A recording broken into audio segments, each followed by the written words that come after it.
Sosok Dajjal banyak diulas dalam berbagai hadis Rasulullah. Sementara dalam Al-Quran kemunculan Dajjal diulas secara tersirat. Yawma ya'ti ba'du ayati rabbika la yanfa'u nafsan imanuha lam takun amanat min qablu aw kasabat fi imaniha khayra.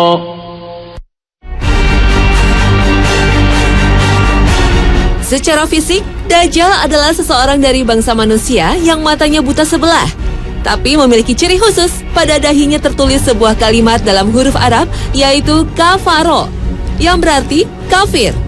Namun tulisan ini tak bisa dibaca oleh semua umat manusia. Hanya kaum yang beriman sajalah yang mampu membacanya. Penampakan fisik Dajjal lainnya adalah bertubuh sangat besar dan berambut amat keriting. Pada hari akhir, Dajjal merupakan ujian besar umat manusia yang beriman pada Allah Subhanahu wa Ta'ala. Dajjal akan muncul dan menyatakan bahwa dirinya adalah Tuhan. Na'udzubillah min zalik. Dajjal akan tinggal di muka bumi selama 40 hari. Tetapi hari kemunculan Dajjal tidaklah sama dengan hari umat manusia. Hari pertama kemunculan Dajjal akan berlangsung selama 1 tahun. Sedangkan hari kedua akan berlangsung selama sebulan. Hari ketiga lamanya seminggu, dan hari keempat serta seterusnya berlangsung selama 24 jam. Sehingga dapat diartikan, Dajjal akan hidup di muka bumi selama 1 tahun, 1 bulan, dan 45 hari. Allah Subhanahu wa Ta'ala memberikan sebuah keajaiban pada Dajjal, berupa kemampuan untuk mengelilingi dunia dalam sekejap layaknya hembusan angin. Tetapi hanya ada 2 kota yang tidak mampu dimasuki Dajjal, yaitu kota suci Mekah dan Madinah. Dajjal dianugerahi kesaktian menghidupkan orang mati yang telah ia bunuh. Selain itu, Dajjal mampu memerintahkan bumi untuk menumbuhkan tanaman dan memerintahkan langit untuk menurunkan hujan.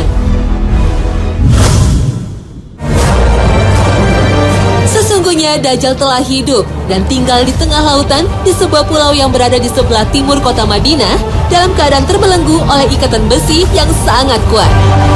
Dajjal muncul diperkirakan di sebuah tempat terletak antara negeri Syam atau daerah Palestina dan Irak. Ada juga yang berpendapat Dajjal akan muncul di segitiga Bermuda. Segitiga Bermuda menyimpan banyak misteri. Kapal terbang dan kapal laut yang melintasi kawasan itu dilaporkan menghilang. Segitiga Bermuda berada di Samudra Atlantik, tepatnya terletak di antara Florida di sebelah barat, Puerto Rico di sebelah timur, dan Pulau Bermuda di sebelah utara. Di kawasan ini terdapat sebuah pulau yang dikuasai oleh Dajjal. Berdasarkan berbagai manuskrip kuno yang dipelajari Muhammad Isa Daud, seorang peneliti dan jurnalis asal Mesir, Dajjal sesungguhnya telah lahir 100 tahun sebelum kelahiran Nabi Musa alaihissalam. Bernama sama Musa, tapi lebih dikenal Samiri karena berasal dari Samiroh, Palestina. Samiri adalah Dajjal yang akan muncul pada akhir zaman. Samiri terlahir dari perkawinan sedarah, sehingga lahir dengan kondisi fisik cacat, sebelah matanya buta, dan lumpuh. Orang tua Samiri adalah penyembah patung sapi. Konon, sejak lahir, Dajjal tidak mau menyusu dan lebih banyak tidur.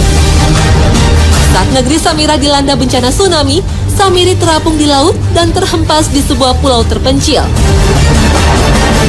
Setelah remaja, Samiri banyak berguru pada para ahli sihir. Anehnya, Samiri tidak pernah tua, dan setiap kali mencapai usia 100 tahun, ia kembali muda. Setiap kali Allah mengutus para nabinya, Samiri selalu datang untuk menggoda dan menyesatkan manusia. Pada masa Nabi Musa, Samiri alias Dajjal membuat patung sapi untuk disembah kaum Nabi Israel. Dan pada masa Nabi Isa alaihissalam, Samiri juga berusaha menghasut para pembesar Yahudi untuk membunuh Nabi Isa. Kemudian menyesatkan para pengikut Nabi Isa dengan memperkenalkan ajaran Trinitas, penebusan dosa, dan menghalalkan babi serta riba. Pada masa Nabi Muhammad SAW, Samiri juga berusaha menghasut kaum Yahudi untuk memberontak terhadap Nabi Muhammad. Dan sepeninggal Rasulullah, Samiri makin leluasa untuk membuat perpecahan umat Islam. Dan pada era modern, sifat-sifat Dajjal telah menyesatkan manusia dengan memperkenalkan berbagai ideologi seperti sosialisme, kapitalisme, dan humanisme. Sifat Dajjal juga mendidik orang-orang terbaik Yahudi untuk membuat gerakan Zionisme. Sifat Dajjal juga berhasil membuat tipu daya dalam dunia sains dan politik. Perang dunia merupakan salah satu bukti kesuksesan Dajjal dalam menebar teror dan kejahatan di muka bumi. Dajjal dan pasukannya juga berhasil mengendalikan dunia dengan menguasai elit politik Amerika Serikat dan mata uang dolar. Tak heran, simbol Dajjal terlihat pada mata uang dolar dan berbagai instansi militer serta hiburan. Bukan bermaksud mengartikan Paman Sam dengan kepanjangan dari Samiri. Namun banyak ciri yang dipakai simbol oleh negara adidaya ini mempunyai kesamaan dengan simbol Dajjal yang kita ketahui. Astagfirullah. Sebelum kelahiran Nabi Muhammad, Dajjal sempat terpasung di sebuah gua selama 63 tahun dan dijaga makhluk berbulu tebal. Setelah bebas, ia mengembara dan menyesatkan manusia di berbagai belahan dunia, hingga ia bertemu setan di kawasan segitiga Bermuda. Dan menjelang kiamat, ia akan kembali muncul, mengaku sebagai Tuhan. Benarkah kisah ini? Wallahu a'lam. Namun, asal-usul Dajjal masih misterius.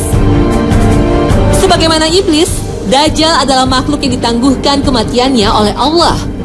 Meski usianya lebih dari 4.000 tahun, tapi fisiknya masih muda dan tak ada yang menandingi kekuatannya.